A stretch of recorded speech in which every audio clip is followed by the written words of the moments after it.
Hi, this is Donnie Nelson, and you're listening to the Mavs Step Back Podcast. I like this, TK. I like that. Yeah, it's the Mavericks, all about action. Don't do no acting, no Samuel Jackson. Dirk get the ball, you know that it's magic. Post move deadly, yeah, get tragic. Luke with the ball, yeah, get nasty. He'll drop 30, don't gotta ask him. Luka with the step back three. Oh, yeah! Porzingis three-pointer, yes, sir. Taking the three after the pump fake, and it's money for Porzingis. Now you got my boy Chris Stabs, looking like Dirk and Nash in the gap. They just want a ring, wanna fill the gap on your team head. I ain't talking hats, dang, go relax. Still at the champs, defense still coming with the cannabis flow. The man's the best on the flow. I'm wild. How's it going, everybody? Welcome into another edition of the Mavs Step Back Podcast. I'm your host, Dalton Trigg. I am rejoined this week by my co-host and Dallas basketball on SI colleague, Matt Galatson. Matt, it's good to have you back, buddy. How was your Thanksgiving? It was great, man. I felt kind of left out with your other pod with your brother. I listened to it, though. It was great. I was unfortunately a little under the weather and traveling at the same time, so I couldn't really be available, but you guys did a great job. And it's a good day, isn't it? It's a very good day. And before we talk about this huge win, that the Mavs had today, and we may have to just start doing pods on Sundays because last weekend I figured you weren't going to be able to do it, so at first I was like, well, we'll just skip this week and we'll come back strong the next week, and then we were sitting there and my little brother he was back for the week from Iowa, and I hadn't seen him in forever, and we were just sitting there and we were watching the Rockets game, and then it was maybe 30 minutes, 40 minutes after that game had ended, and I just looked at him, I was just like, you want to record a podcast? He's not really the talkative type, so I wasn't expecting him to be so open to doing it, but I'm glad he did it.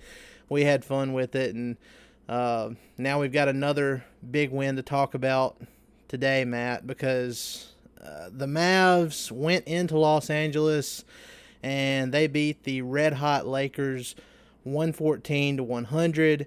They snapped the Lakers' 10-game winning streak. According to Mavs PR, the last time the Mavs snapped at least a 10-game winning streak was in the title season, 2010-2011, when they snapped the Miami Heat's 12-game winning streak. So it was so good to see them go into a contender's home like that and just completely blow them off the court. And I mean, it's not like I don't know if we should have been shocked by this or not, because the first time they played the Lakers, they had a sizable lead as well. I think they got the lead up to 20 points in that one too, and then they eventually squandered it, and we know what happened with the foul with Dwight Powell on Seth Curry that wasn't called at the end, and yada yada. So the Mavs, they owed the Lakers one, and now the Mavs are 7-2 on the road. I mean, it's just absolutely crazy how good or how much better this team is this year compared to what we've seen the last 3 years. So, I mean, what's going through your mind right now?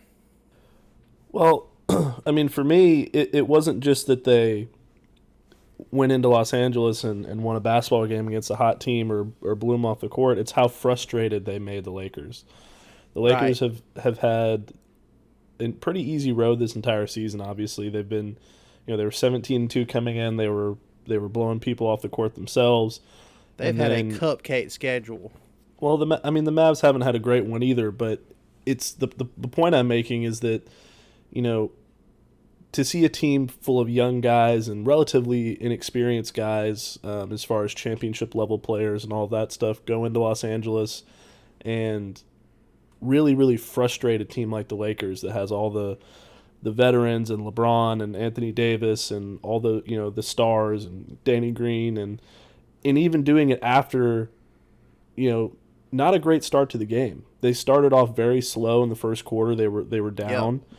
And it didn't look like it was going well. I remember I think I'd either texted it or sent it in our Twitter DMs that, man, this doesn't look good.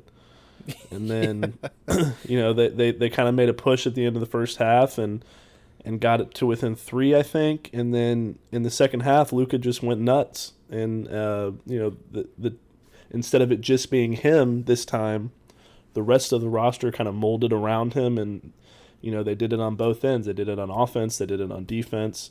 They kept the Lakers out of the lane. They frustrated them on the perimeter. It was one of the best all-around halves of basketball I've seen them play all year. Well, and it's kind of the same concept, what we saw a week ago in Houston, where, yes, Houston has James Harden. He's playing at an MVP level. He just dropped 60 on the Hawks the other night. I mean, he's just – in 3 quarters. In 3 quarters. He's averaging 40 points per game. So, I mean, he's just going nuts. But if you look at the rest of the Houston roster compared to the Mavs, like, that's the biggest thing. The Mavs' depth is going to help them beat a lot of these other teams that rely on just 1 or 2 people.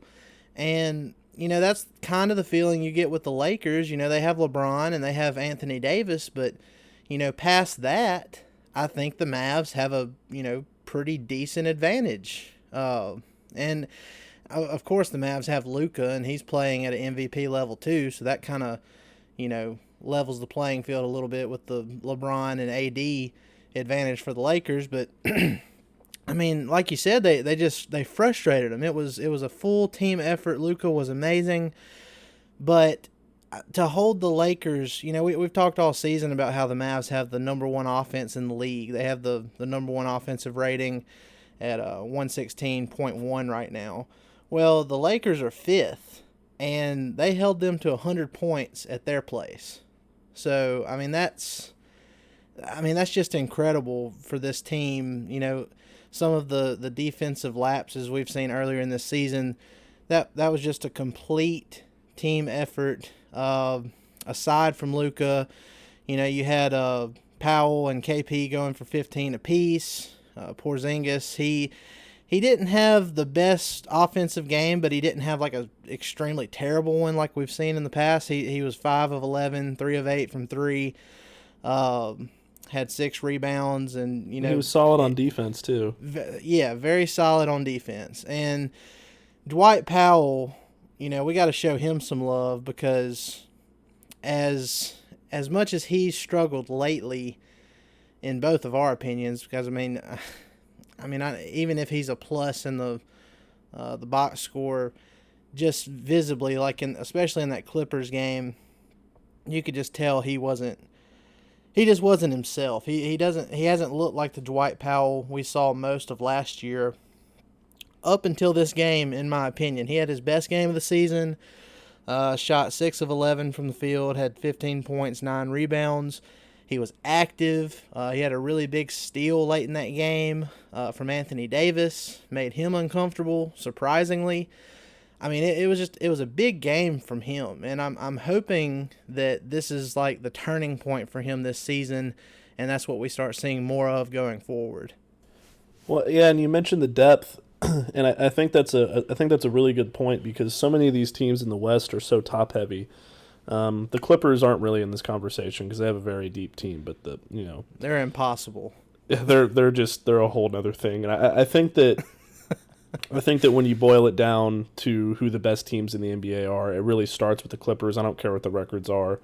I think they're at another level above the Lakers when they're healthy and everybody's on the floor, but that's another conversation. The thing about the Mavs is they do have that depth, and there still is some things they can do to get better. KP hasn't, Kirk mentioned this to us in our Twitter DMs earlier. It was a really good point. KP still hasn't come anywhere close to being where we think he could be. So this team can get better. Jalen Brunson hasn't been playing particularly well.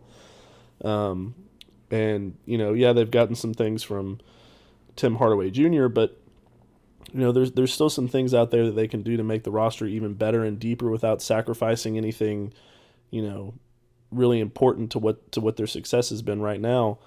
Another thing that came up that I thought was really interesting about the Mavs schedule is it looks like a pretty easy schedule, just on the face, and for the most part it has been, but when you look at it, they're 4-3 against teams with top 10 winning percentages, and that's really big. So those wins, that you get right now, as Bobby pointed out, are going to pay huge dividends down the road. And I think that's really important for a team who did lose 2, games to the Knicks that were really big losses that could have ended up hurting them. When you get wins like this one against the Lakers, those things make up for that, and I think that's really big. Right. And again, I mean, it's not just that they're beating good teams when they're playing them. It's the fact that they're able to do it on the road. Last week it was in Houston.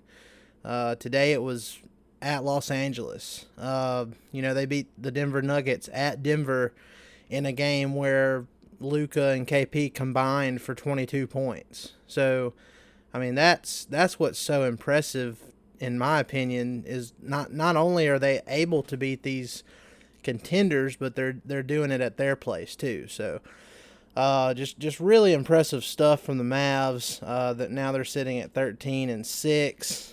They're the 4th seed. They have the same record as the Rockets, but they won the head-to-head, so they have that tiebreaker right now. They're sitting at 4th. And, I mean, Matt, just looking at the standings, I mean, you don't want to go ahead and, like, crown the Mavs for making the playoffs already, but, I mean, it's really starting to feel like this is a lock for the Mavs to make the playoffs.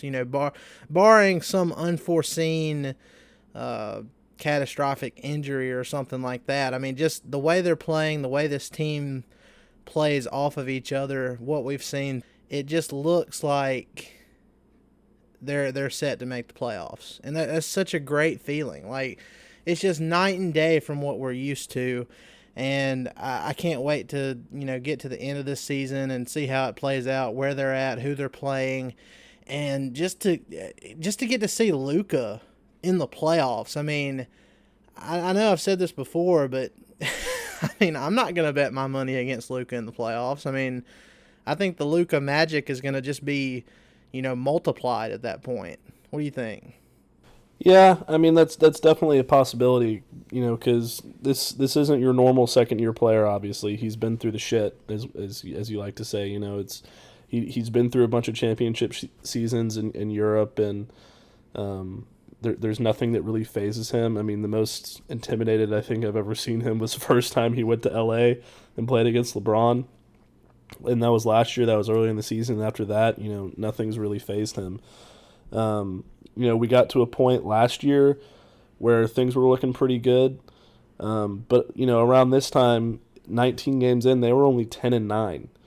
And this is different. They're 13-6. They're winning games convincingly. They're beating good teams, this is a different team. That there's nothing getting in the way of this team right now like there was last year. There's no Harrison Barnes or Wes Matthews or DeAndre Jordan drama or when they would throw things off during the end of a game or whatever. Everything is very clear and concise. They know what they're doing.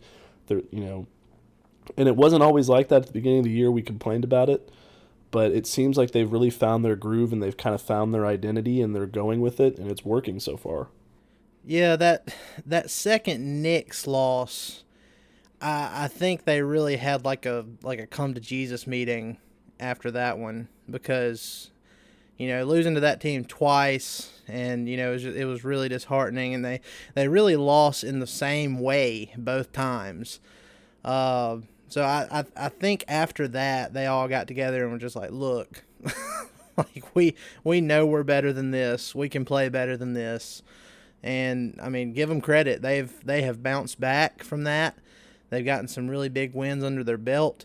And, I mean, it's been great to see. And, we gave Dwight Powell some praise a little bit earlier, but I have to mention my guy, Justin Jackson.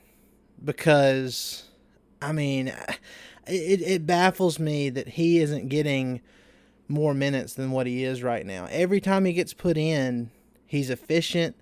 You could tell that there was one play. I'll have to go back. I'll probably tweet it out later, but I'm going to go back and find this play where he seemed to not overpower, but he held his own against Dwight Howard in the paint and pretty much denied Howard from having a lob attempt. because you could tell the Lakers were trying to get Dwight Howard the ball in the paint, and Justin Jackson just wasn't. He just wasn't letting Dwight have it. So, he's gotten stronger. He only played 15 minutes in this game, but he was 6 of 10, hit 3 of his 5 threes for 15 points. I mean, he just needs to play more. And I've said it all season, and even in some of the games where he hasn't played, the Mavs have gotten the win anyway. But I just don't see a downside to having Justin Jackson play at least 15 minutes per game like he did tonight. No, I thought he was great. There's plenty of room left on the island, everybody. Come join us. Dalton was obviously there first, but I took out some early real estate as well. I couldn't give away spots at first, but I mean, I'd be happy to sell you one now. I mean, hey, I was there with you pretty early on. You obviously got there first, but I bought into. I thought he looked really good at the end of last year, and he makes a real difference when he's in the game. It was really frustrating to me when he wasn't in the Clippers game, considering the kind of players that the Clippers play, and the things that they do. It would make sense for him to be on the floor, at least in my opinion. But, maybe Rick Carlisle will learn from that, and they'll go forward, and the next time they play the Clippers, he'll play. But he was great. 5 players scoring at least 15 points, I think, is huge. Yes. When the Mavs bench is clicking and their defense is clicking to go along with that offense, they're a really dangerous team. I said that in my column. They're when their offense is good, they're dangerous. When everything is clicking, they look like a real contender. Yeah. And it's always the next man up approach for this team too, because I mean, if you look at the box score, Tim Hardaway Jr., who's just been absolutely scorching the Nets lately, he came back down to earth today. He scored 8 points, missed all 7 of his 3-pointers. But DeLon Wright came off the bench and hit 3 of his 6 threes. 7 of 12 from the field, had a season-high 9 assists. He had 17 points, 9 assists, and 5 rebounds. And it's those kind of performances that – and, I mean, DeLon's capable of doing that every night if he wanted to. I mean, he can fill it up with the assists and the points and the rebounds. I mean, we saw it when he was on the Grizzlies towards the end of last season. I think he had 2 consecutive triple-doubles against the Mavs. Mm-hmm. So he's definitely capable of that kind of stuff. And, Matt, I don't know if you saw it, but Mavs PR, they tweeted out that, when DeLon Wright scores at least 10 points or more, the Mavs are 5-1. And when Justin Jackson scores at least 10 points or more, the Mavs are 6-0.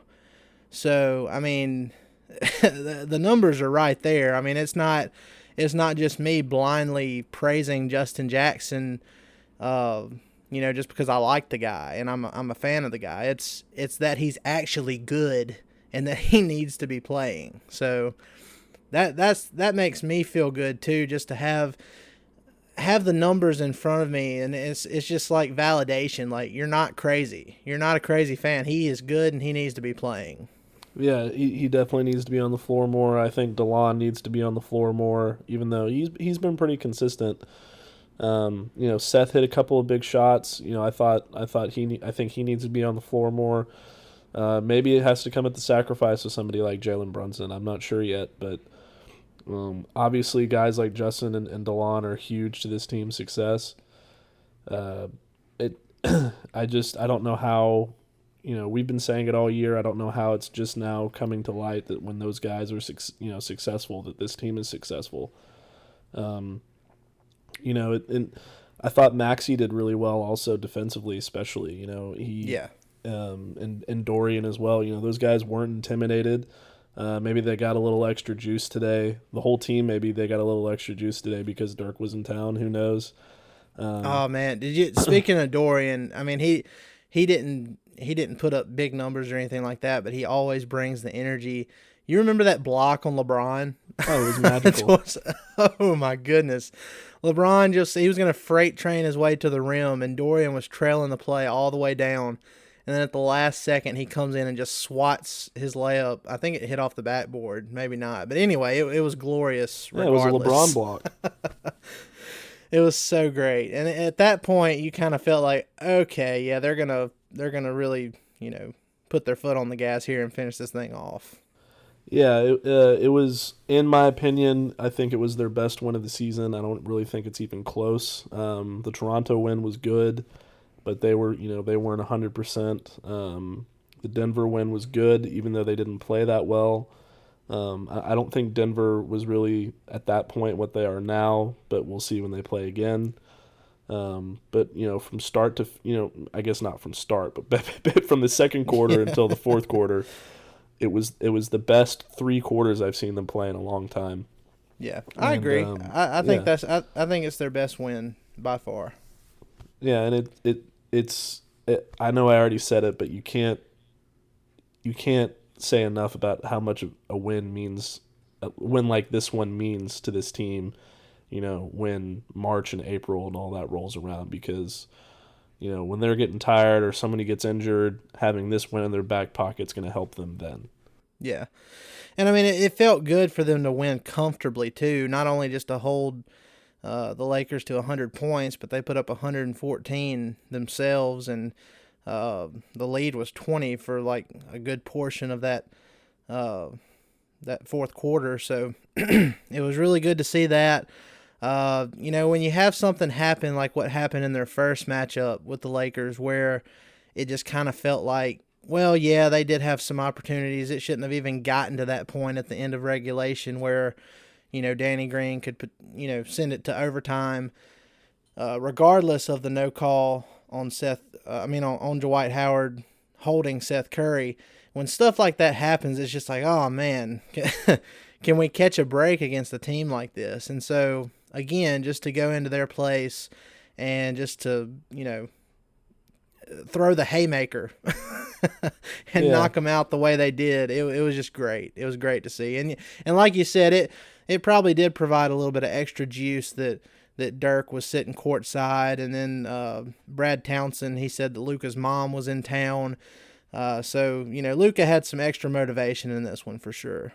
Yeah, and the young kid from Slovenia that he raised all the money for as well was there. So, oh yeah, such he wanted to play story. Well for him. But how about this? Holding the Lakers, 3 guys in double figures. Obviously LeBron and AD were those 2, and then the other one was Alex Caruso, and he only had 10 points. I mean, what a defensive effort! That's yeah. I know that they don't have a lot of guys that can fill it up on a nightly basis necessarily, but that kind of defensive effort, you held Danny Green from going off from 3. You held all their other veteran players below 10 points. That's huge. I mean, you can't emphasize how much of a win that is defensively, because there's not always going to be nights where you have the kind of offensive performance that they had, where they had so many scores, and I'm talking about the Mavericks, of course. So right. when you can go back and rely on that defense, it's just it's a deadly combination. Yeah, and I mean, once we get to December 15th, it's gonna get interesting, because the way the Mavs are playing right now, they're not in any hurry to make any kind of trades at the moment. But like Donnie Nelson told us on the recent pod he was on, they're never satisfied. They're never patient, so to speak. So it'll be interesting to see what kind of approach they take, whether it's a big splash, or if they might try and just upgrade the roster,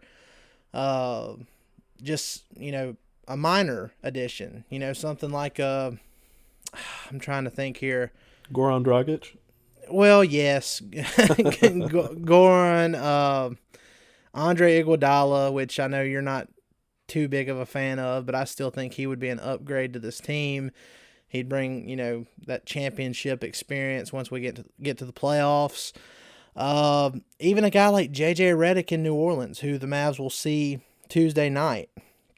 Something like that, I think could really, help this team. It helped the team in a big way, but it's not necessarily a huge move. Bogdanovich. Yes, Another well, one. see that I would consider a huge move because I think he is a big time talent. Just But- waiting. But I don't think you have to give up a lot to get him, is the point I'm making. He's a move that you could make where you're not completely transforming your roster to get a difference maker. Yeah. And I think if they do end up making a move at any point, that's the kind of move it'll be. I don't think they'll go for a third star anymore at this point. I think they like, the continuity they have throughout their roster and the things that they're doing, where they just want to add somebody who can, magnify it without sacrificing any sort of depth. Right. Well, all I'm saying is the way Bogdanovich has been playing for Sacramento, I don't think he's going to be as cheap as what you think. But then again, it's the Kings front office, so I mean, maybe you're right there. But we'll see. I mean, I think once we get to December 15th, there's going to be a lot more trade rumors start to swirl, and it'll be that way up until the deadline in February. But, right now, like I said, the Mavs, they're 13-6. They play at New Orleans on Tuesday night. And then, Matt, we were looking at the schedule, that 4-game stretch, and we were thinking, man, at Houston, the Clippers at home, at Phoenix, who had been playing well up until lately, and then at the Lakers, and they went 3-1 during that 4-game stretch. And the only one they lost was the home game against the Clippers. I think I said the last time we did a pod together that this stretch was going to tell us a lot about this team, and one way or the other, and I think it did. Yeah, I really think it did. And now you look at the next. Let's just look at the next 5 games. You've got the Pelicans, the Timberwolves, the Pelicans again, the Kings, and the Pistons. That's 5 very winnable games. So, I mean, I'm not going to say they're going to, go and win all 5 of these in a row, but I mean, if they did, they'd be sitting at 18-6, which would be incredible heading into a 3, 4. It's really going to be a hard stretch after that Detroit game because they've got Miami, Milwaukee, Boston, Philly, Toronto, and San Antonio, which, San Antonio hasn't been playing great lately, but they always seem to play good against the Mavs, so you have to watch out for that too. So yeah, and who they're facing the night before that December 15th date, where there could possibly be some trades starting to come up into the ether. Oh gosh, Miami. yeah. They're playing. Yeah. They're playing the Heat. your guy Goron's gonna go for a triple double and entice them to make that trade. So some people move on, Dalton, but not us. Not us. Well, look, I if they ended up with him, I would be perfectly fine with it. It would just depend on the price, but the good thing about if you did get a guy like him, he's on an expiring deal, so they could retain him, obviously for a cheaper amount next year for multiple years if they wanted to. So we'll see. But again, guys, a big win for the Mavs against the Lakers. We're absolutely thrilled with this team. It's almost euphoric. Like I can't really believe that Luka has taken this big of a step this early, and there's no other way to put it. He's an MVP candidate, and he can go out there and drop 30, 10, and 10. And it's just ho-hum, we're expecting it now, and he's 20 years old. It's mind-blowing that we're already at this point, Matt. But you have anything else you want to say before we take off here? Yeah, actually, so a really cool thing happened during the Clippers game that I wanted to mention. Oh, yes, I'm glad you're bringing this up. So one of our big pod fans from Slovenia, his name's Luka, and I'm sorry, I'm going to probably butcher the last name because I'm a terrible person. But Luka Batisic, let's see, Luka Batisic. Anyway, he I'm sorry I mispronounced your name. We'll just call him Luka. He emailed me before he came in for that stretch of 3 games for Cleveland. He traveled to Houston and then came back for the Clippers game. And he emailed me before the Cleveland game and asked if he could meet us. And obviously Dalton couldn't be here because he's not in Dallas, and Fish got busy with Cowboys stuff. But I was able to meet him at the Clippers game, and he was just the nicest guy. We talked for probably 15 or 20 minutes. We were able to take a picture together. I put it on Twitter, and I just wanted to give him a really big shout out because he listens to our pod all the way over in Slovenia. He said he listens to it while he walks around in the woods and the mountains out there, and I thought that was a really cool thing. And anyway, he got to see 2 really good wins, and obviously the Clippers game didn't go the way he wanted to, but he had a blast, and it was really cool to meet him. So I just wanted to give him a shout out. Yeah, we appreciate you, Luka, and if you're listening to this, which I'm sure you will be, I told Matt to get back in contact with you, via email, and we will send you a Step Back Pod T-shirt. So we really appreciate you listening, and we appreciate the rest of y'all listening too. And if you haven't already, please go like, rate, and subscribe on all of your favorite podcast platforms. If you haven't done so on YouTube yet, you really want to do that, because the way the Mavs are playing, they're looking like they're going to make the playoffs. And Matt and I, we agreed to give one lucky winner Mavs tickets of their choice. So you get 2 Mavs tickets to a game of your choice at some point this season. If you're one of the first 1,000 subscribers, and we're halfway to that number now, so there's only about 500 spots left, and I mean, definitely go sign up for it. All you gotta do is hit the subscribe button.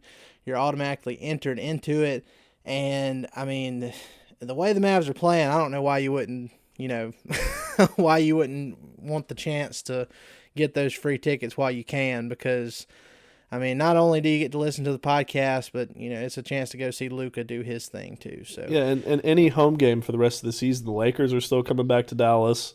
Yep. You got the Nuggets. That stretch where they play Miami and they have Boston here. So there's still a lot of good games to choose from. Yep. So Trae Young and the Atlanta Hawks, they haven't come to Dallas yet, but they will in February. I think it's the first game in February, and the way the Hawks are playing right now, that might be one people want to go to, because I mean, Luka might go for 50 plus. Well, hey, he and Trae both might go for 50. They're both lighting up the scoreboard, so that would be a really fun game no matter what the outcome. Yeah. But again, guys, we really appreciate it. We know y'all are just as excited and thrilled as we are that the Mavs are playing this well, and they look like they're well on their way to the playoffs, and we're going to be here for the full ride, and we'll see you guys hopefully later this week with a really special guest. We'll give y'all more info on that as we get it, but if not, we'll see you guys next week. Y'all have a good one. A lot of times feel like I was on the road to nowhere. Tell me why all these people up in my face acting like I know them. Feeling like Luka Doncic, rookie of the year, I'm the coldest. God speaking through me every single track, prophet like Moses. Asking why I gotta wait till I'm dead to go and get my roses. Feeling like Mavs 2019, grinding, unfocused. I used to go to bed at night, discouraged, so hopeless. Went through the same pain, my friends chose drugs to cope with. Now reading all these hating comments, man, it got I'm in motion. I had to whip up the potion, I ain't even with the boasting. I was just broken, way down to my lowest, getting swallowed by them locusts, letting God do the coaching. I had to go through a lot, just to realize that I'm chosen. Carry away, felt like boulders, all of those slams shut. Had to bulldoze them, name a rapper dude who can see me over wax. I'm just trying to spit the facts, when I spit my flow, people telling me relax. I just get it double back, They still asking for more and I gave them my last. Can't never seen it let go of the past, and that's sad.